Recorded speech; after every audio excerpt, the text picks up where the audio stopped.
चौतरफा चालबाजियां करके चीन ने शायद ऐसी मुसीबत मोल ले ली है जो उसे जिंदगी भर चुभती रहेगी। कभी भारत की जमीनों पर नजरें टिकाना तो कभी अमेरिका के खिलाफ कदम उठाना, कभी समंदर में दूसरे की सीमा में घुस जाना तो कभी दूसरों के हवाई क्षेत्र में लड़ाकू विमान उड़ाना।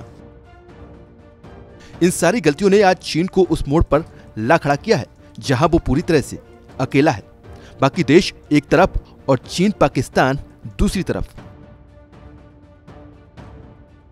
चीन के खिलाफ दूसरे देशों की एकजुटता ने चीन को उसकी असली सीमा बता दी है।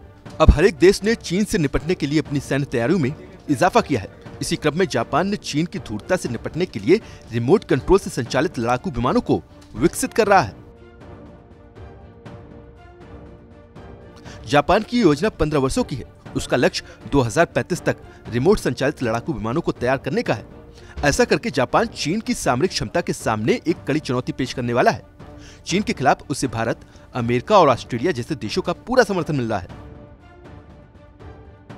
चीन के पास इस समय 1000 से ज्यादा लड़ाकू विमान हैं, जिनमें सुपरसोनिक विमानों की संख्या जापान से 3 गुना ज्यादा है।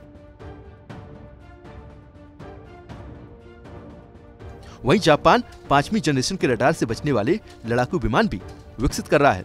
पहले जो केवल रिमोट से संचालित होते हैं, दूसरे एक चालक वाले विमान जिससे एक साथ कई ड्रोन संचालित किए जा सकेंगे, और तीसरे सभी तरह से स्वचालित और मानव रहित होंगे। इन सभी को पूरी तरह से विकसित करने का समय जापान ने 2035 तक तय किया है। जापान की 3 बड़ी कंपनियों को इस प्रोजेक्ट की जिम्मेदारी सौंपी गई है। चीन की चालबाजियों और उसकी षड्यंत्रकारी नीतियों के चलते जापान हिंद प्रशांत क्षेत्र में क्वाड का सदस्य भी बना है, जिसमें भारत, अमेरिका और ऑस्ट्रेलिया सदस्य देश हैं।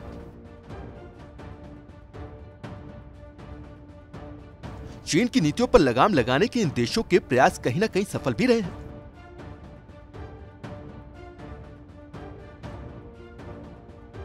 चीन अब अपनी नापाक हरकतों को अंजाम देने में हिचकिचाने लगा है। भले चीन से विवाद भारत के साथ लगी सीमा से शुरू हुआ, लेकिन आज चीन अलग थलग पड़ा हुआ है।